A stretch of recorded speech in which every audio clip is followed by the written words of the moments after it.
Car साथियों, जब हम मकान शिफ्ट करते हैं, घर चेंज करते हैं, अगर हम कहीं पर किराए पर रहते हैं और हम हमारा घर अगर शिफ्ट कर रहे हैं तो हमें कितनी दिक्कतों का सामना करना पड़ता है। अभी हाल ही मेरे एक परिचित ने अपना घर शिफ्ट किया है, तो लगातार जब मेरी उनसे बात होती रही तो 1 महीने तक तो वो इस सरदर्द में रहे कि मेरे को मकान शिफ्ट करना है, मैं मकान शिफ्ट कर रहा हूँ और ये जो मेरे को सामान नहीं मिल रहा, ये नहीं हो रहा। मतलब बहुत सी जो दिक्कतें हैं वह हमें होती हैं। और जब हम अगर कोई शहर शिफ्ट कर देते हैं, अगर दूसरे शहर में बस जाते हैं, तब बहुत ज़्यादा दिक्कतें होती हैं। तो अगर ये माने कि हमको अगर इतनी दिक्कतें होती हैं, हम तो केवल एक अकेला परिवार हैं, अगर हमको इतनी दिक्कतें होती हैं, तो सोचिए कि कोई देश अपनी राजधानी अगर बदल दे, अगर शिफ्ट कर दे, अगर परिवर्तित कर दे, तो उसको कितनी दिक्कतें होंगी। हम बात कर रहे हैं इंडोनेशिया की। इंडोनेशिया की राजधानी है जकार्ता। इंडोनेशिया अब अपनी राजधानी को चेंज कर रहा है। 2022 में इंडोनेशिया में राजधानी परिवर्तन का कानून बना। इसकी शुरुआत का समय उन्होंने 2024 रखा।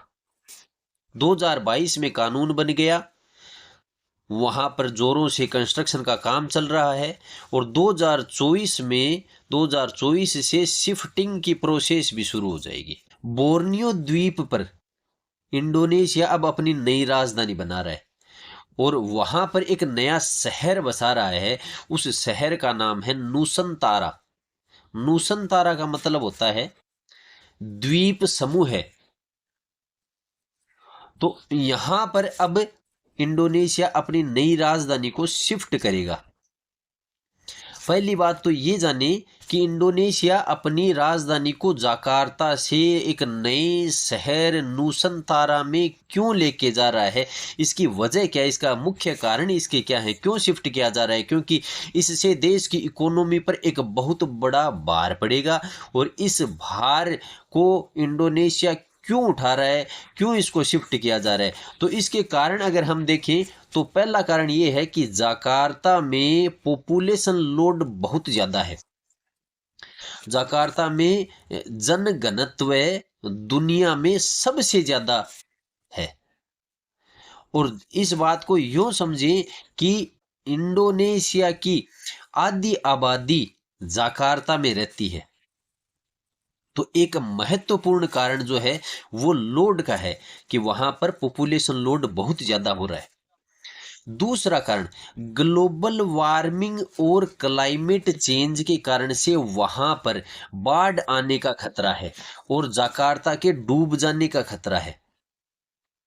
इसको भी इस तरीके से समझे कि 2050 तक जकार्ता 25 से 30% तक डूबने की आशंका है। प्रति वर्ष जकार्ता 15 सेंटी डूबता जा रहा है।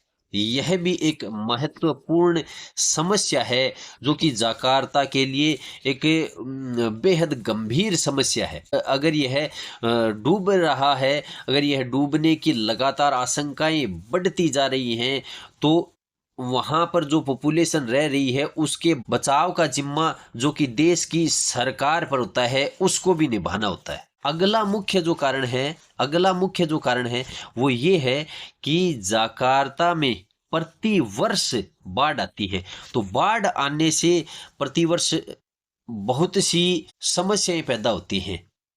गलियों में पानी भर जाता है और इससे वहां पर खाद जमा हो जाती है और इससे वहां पर बीमारियों का भी खतरा बना रहता है। इससे कई प्रकार के जीव जंतु हैं वो भी मर जाते हैं, मनुष्यों के भी मरने की आशंका रहती है। प्रतिवर्ष बाढ़ आने से $4.5 बिलियन का खर्चा आता है।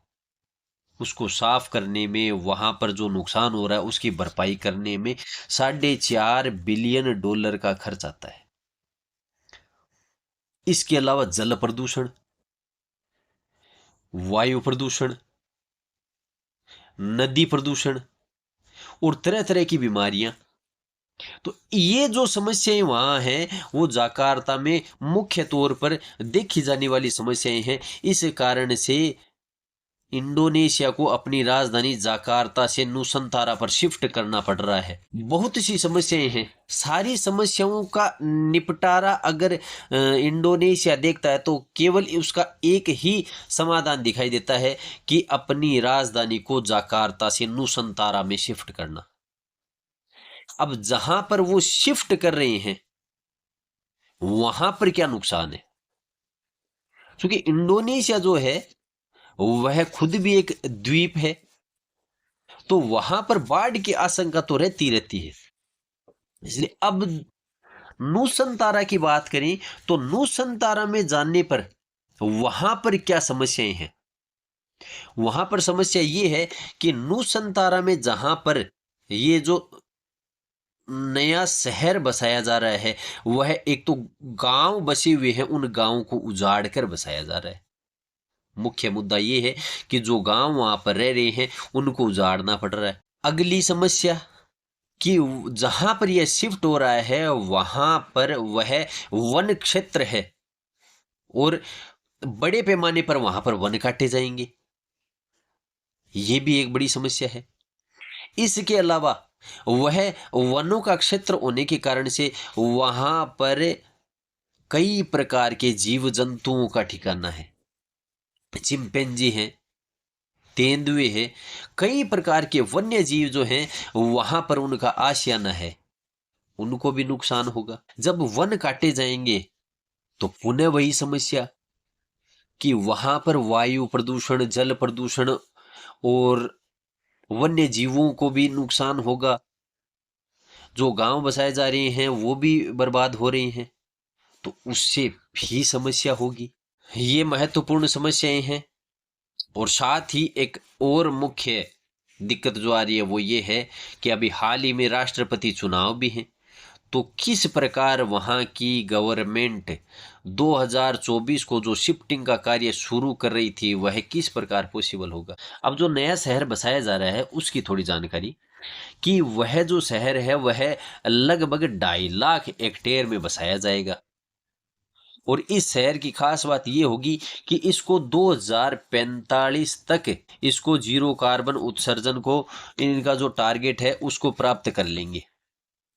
और 2045 तक जो शिफ्टिंग की प्रक्रिया है वह पूरी तरह कंप्लीट कर लेंगे। इन सभी कार्यक्रमों के बीच इन सभी दिक्कतों और तमाम प्रकार की उलझनों से जूझते हुए इंडोनेशिया के राष्ट्रपति जोको विडोडो ने 17 अगस्त 2024 जो कि इंडोनेशिया का स्वतंत्रता दिवस भी है, उस दिन नई राजधानी नूसंतारा का उद्घाटन करने की भी घोषणा कर दी है। चूंकि नया शहर बसाना और उसके अंदर अपनी राजधानी शिफ्ट करना ये बहुत ही मुश्किल और जोखिम भरा कार्य है, फिर भी इंडोनेशिया ने यह महत्वपूर्ण कार्य करने का जिम्मा उठाया है जो कि इंडोनेशिया के लिए बहुत ही जरूरी कदम है। तमाम दिक्कतों से जूझते हुए, कई प्रकार की परेशानियों का, उलझनों का सामना करते हुए भी इंडोनेशिया सरकार ने यह कदम उठाया है जो कि बहुत ही जरूरी कदम था, क्योंकि जाकार्ता को शिफ्ट किया जाना एक महत्वपूर्ण मुद्दा था इंडोनेशिया सरकार के लिए। कई वर्षों से, जब इंडोनेशिया आज़ाद हुआ तब से ही यह एक मांग उठाई जा रही है कि जाकार्ता से शिफ्ट किया जाए राजधानी को, और वह भी ऐसी जगह शिफ्ट किया जाए जहां किसी भी प्रकार की दिक्कत न हो। और उनकी ये परिकल्पना भी है कि अब जो नया शहर बसाएंगे वहां पर जनघनत्व जो होगा उसको कम रखा जाएगा। तमाम प्रकार की दिक्कतों से जूझते हुए इंडोनेशिया अपने इस सपने को साकार करने की ओर कदम उठा रही है, और इसको साकार किया जा रहा है। क्योंकि जब एक व्यक्ति के लिए, एक परिवार के लिए घर बदलना आसान नहीं होता तो एक देश के लिए राजधानी बदलना भी आसान नहीं होता है। देखते हैं इंडोनेशिया इस सफर को कितना आसान बना पाती है। धन्यवाद साथियों।